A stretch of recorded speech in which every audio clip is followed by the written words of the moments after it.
келесі Г сыныбы бұған токсикологиялық қауіпті құралдар жатады, қалдықтар жатады.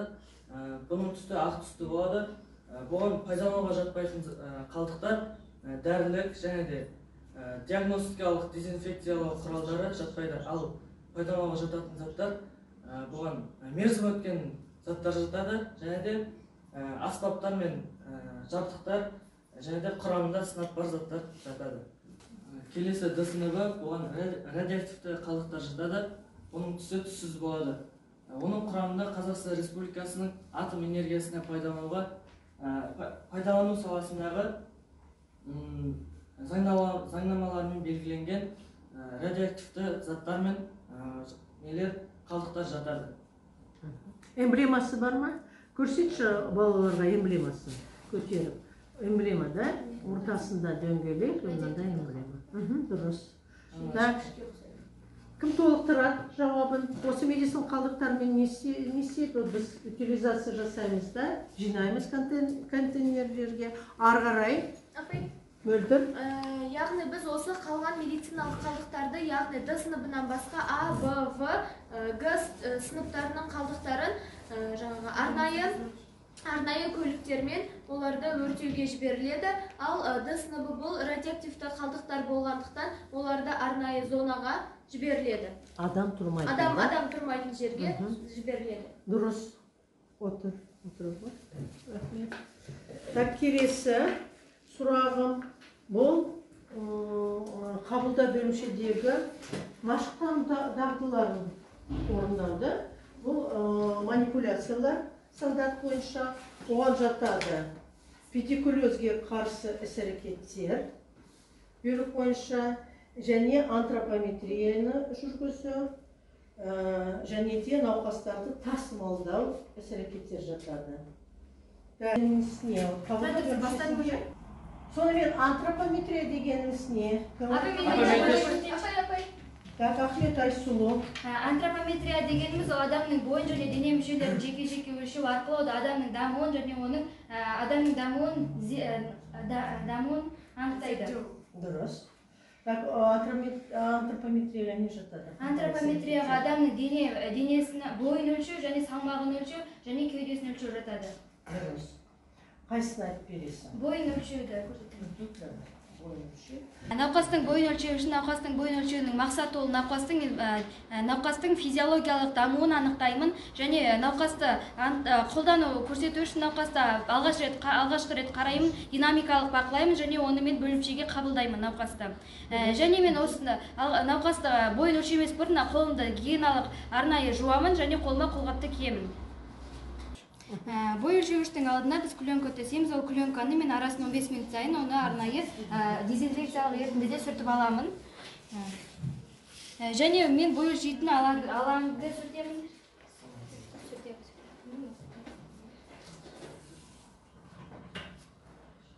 Тазалап залалсыздандырып болғаннан кейін күленканы мен бой өлшеуіш алаңына апарып төсеймін.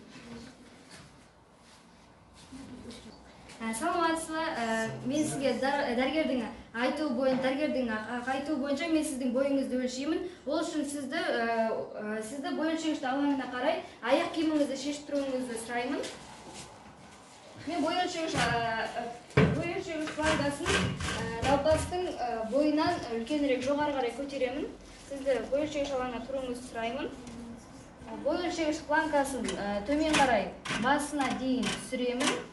Науқастың басы, өкшесі және бөксесі толықтай бой өлшегіш планкасына тиіп тұруы қажет. Арқасымен қарап тұрады. Бойын өлшеп болғаннан кейін бой өлшеу алаңына түсуіңізді сұраймын. Сіздің бойыңыздың өлшемі 170 сантиметр. Операциялық ерітіндідегі сүлгіні алып, мен бой өлшеу алаңындағы бағана пленканы сүртемін. Арасын 15 минуттан 2 рет сүртемін. Және сүртіп болғаннан кейін қолымдағы қолғапты шешемін.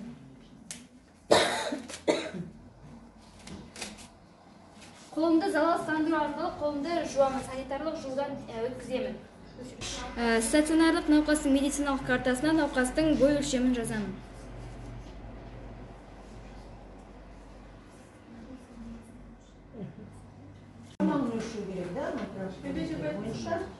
Кім? Апай, мен айтайыншы, мен. Айгерім. Рөлі ойын. Стандарт бойынша. Салмағын өлшеу мақсаты диагностикалық. Қолдану көрсеткіші науқасты семіздікті және де жасырын ісікті анықтау кезінде салмақ өлшеніледі. Бізге керекті құрал жабдықтар залалсыздандырылған сұйықтығы бар ыдыс, қолғап және де қауіпсіз жоюға арналған контейнер, пленка және де таразы керек. Сіз рұқсатыңызды бересіз, ашқарынға келдіңіз бе? Келдім, рұқсат беремін. Таразыға тұрыңыз. Сіздің салмағыңызды өлшейміз. Сіздің салмағыңыз 53 килограмм. Түсеңіз болады. Рахмет, сіз отыра тұрыңыз.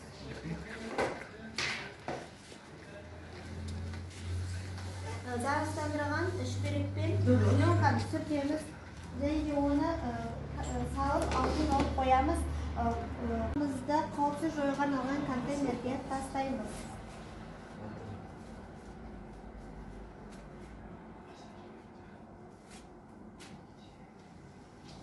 Қолымызды енді өңдейміз. Жуамыз, өңдейміз, кептіреміз.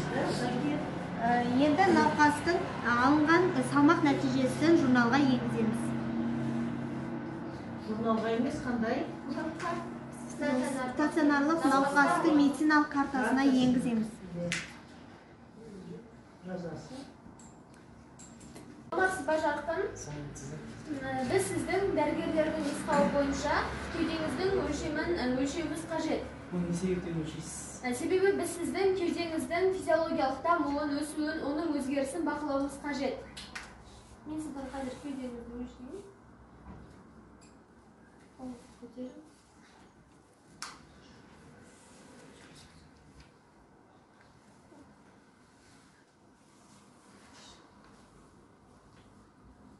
Сіздің кеудеңіз 80 сантиметр. Рахмет, қазір отыра тұрыңыз. Мен сізді стационарлық науқастарға арналған стационарлық медициналық картаға тіркеймін. Педикулезге қарсы күрес жөнінде іс-әрекеттер бұйрық бойынша көрсетіп беру керек. Так, кім? Мені апай.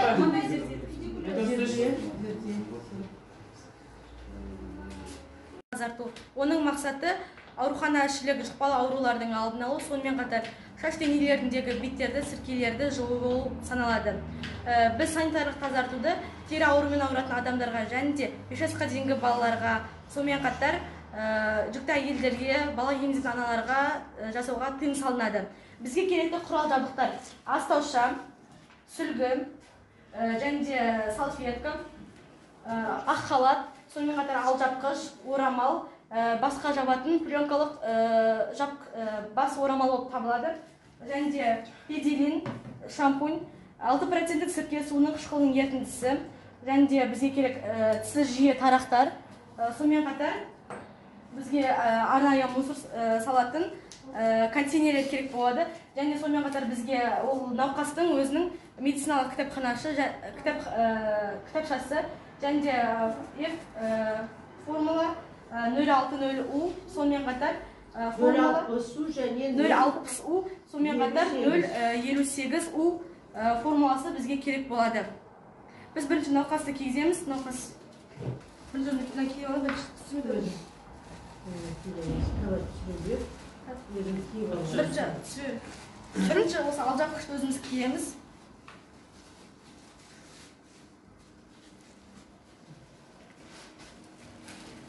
Сәлеметсе, біз педикулездің алдын алу мақсатында сізге алдын алу шараларын жүргізуіміз керек. Сіз қарсы болмасаңыз егерде. Жоқ, қарсы емеспін. Бірақ отыруыңызды сұраймын. Науқасқа алжапқышты кигіземіз.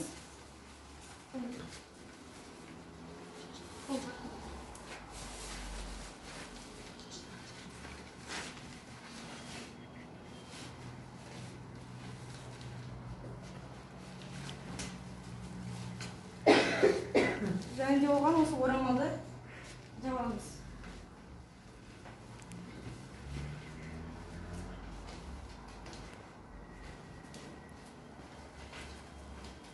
Біз ең алдымен астаушаға педелінді құямыз.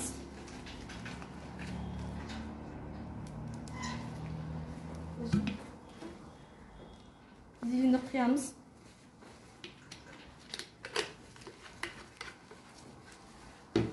Дәкіні сулап аламыз да. Науқастың шашынан бастап аздан жағып шығамыз. Молдан жағу керек болады. Түбінен де? Түбінен бастап ұшына дейін. Осылай біз науқастың барлық шашына жағуымыз керек педелінді.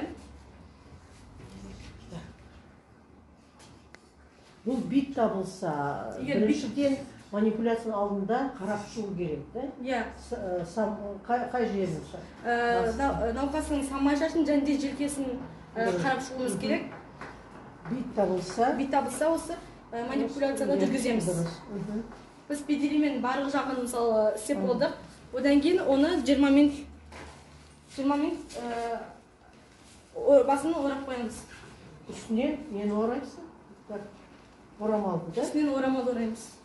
20 минутқа педеліне. 20 минутқа ораймыз.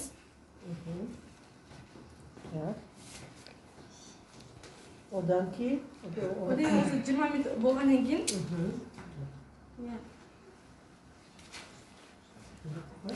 20 минут болғаннан кейін біз осы науқастың басындағы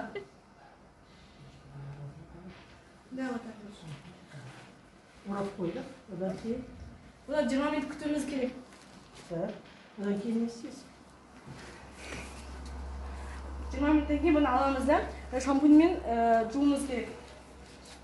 Не істеу керек? Шампуньмен жуып, потом оны құрғатуымыз керек. Контейнерге тастаймыз. Контейнерге тастаймыз. Бірінші мыналарды контейнерге тастауымыз керек болады. Одан кейін басын жуып, басын шампуньмен жуамыз да оны құрғатамыз. Құрғатасың да. Осылай алып, құрғатамыз. науқасты басын жуымыз керек болады. Одан кейін оны сумен шайып, тазартып, одан кейін оны құрғатуымыз керек болады. Одан кейін құрғатамыз. Так, сіркелерге қарсы қандай шара? Құрғатамыз. Құрғатқаннан кейін біз одан кейін 6% сірке су қышқылының ерітіндісін пайдаланамыз. Мына педелін.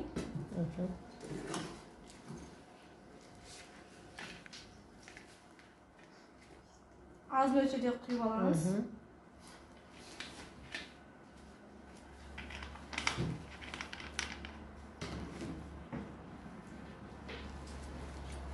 Сүлгімізді дымқылдаймыз да. Осы ертімен өндейсің да? Өндейміз. Шаштың ұшынан бастап. Сіркелер бар жерді. Бәрін өңдеп шығымыз керек. Сірке қышқылы күйдіреді. Күйдіреді, иә. Ол биттер мен сіркелердің әлсіреуіне көп көмектеседі. Біз сірке суының өңдеп болғаннан кейін тағы да 20 минут күтуіміз керек. Дұрыс. Одан кейін не істейміз? 20 минут күтуіміз керек. Дұрыстап отырғыз, сен қазір майда тараппен не істейсің? Басындағы биттерді тараймыз. Дұрыстап отырғыз, былай. Алдына. Оны алып таста, артықларсы алып таста. Күшеттің үстінде жасауға болады, немесе стол осы. Осы науқастың басындағы сірке биттерді 15 минут бойы тарамыз керек болады. Не үшін? Ол сірке биттері түсу үшін. Мысалы, осы аралар жұқа тараптармен жақын.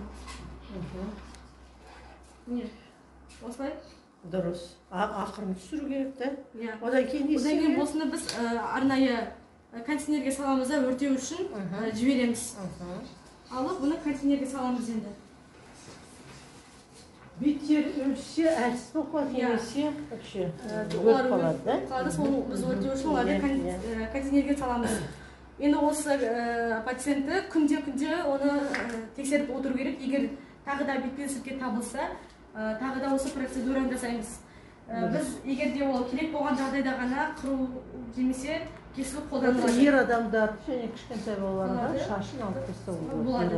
Егер ол керек болған жағдайда. Дұрыс. Так, манипуляция бітті, не істеу керек? Бір рет қолданылатын bütün заттарды алып контейнерге тастаймыз. Тастап. Қай контейнерге? Қалай аталады? А контейнеріне саламыз. Б2 контейнерге. Қателеспеңдер, Б2 контейнер. Одан кейін науқасты жалғастырамыз өзінің орнынан. отыра тұрыңыз дейсің, одан кейін Өзіміздегі киімдерді тоже Б контейнеріне саламыз. ерте емес па, астаушыларды қай жерге салу керек, оны айтқан жоқсыз. Процедура біткеннен кейін біз сүлгілерді контейнерге саламыз. Ал астаушаларды біз дезинфекциялауға жібереміз. Және де тарақты тоже дезинфекциялауға жіберуіміз керек. Ал педикулезге қарсы заттарды біз орында қоямыз. Одан кейін қолғапты шешіп контейнерге саламыз.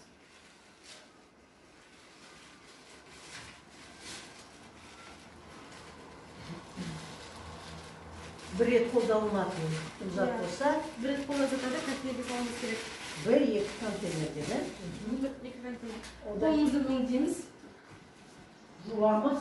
Одан Қай кейін бұйрық? 111 бұйрық бойынша қолымызды өңдейміз. Так, құжатылған. Ал барлық науқастың медициналық кітапшасына біз ER әріпін белгілейміз. Яғни ол Р емес, ағылшынша P әріпін белгілейміз. Яғни ол ода науқаста педикулез бар екеніне мына жерге белгілейміз. Және де сонымен қатар біз биттеген науқасты аурухананың қабылдау бөліміндегі жұқпалы ауруларды есепке алу журналына, яғни формула 060 уға тіркеуіміз керек болады. Одан кейін біз СС-ға хабарлап, бізден педикулезбен ауыратын науқастың бар екендігін айтамыз. Қандай форма? Ол 058 формасы бойынша. Өтілген тақырыптан сұрақтарың бар ма? Жоқ, Бәрін үлгерді. Сонымен мынандай нәтиже. Бүгінгі сабағымызда мынандай бағалар алынған. Нұрсұлу 5, Зерде 5, Айсұлу 5 алды. Манипуляциялар жақсы орындады. Тестпен бірге мен тестті тексердім. Жалпы баға. Назлы 5, тесттен 4 алды. Жарқын бүгін бізде пациент болды да, тесттен 4 алды. Жалпы баға 4, Әлібек 4, Айгерім 5. Сонымен сабағымыз аяқталды. Дәптерлерімді жинаңдар. Сабағымыз бітті. Рахмет назарларыңызға. Сау болыңыздар.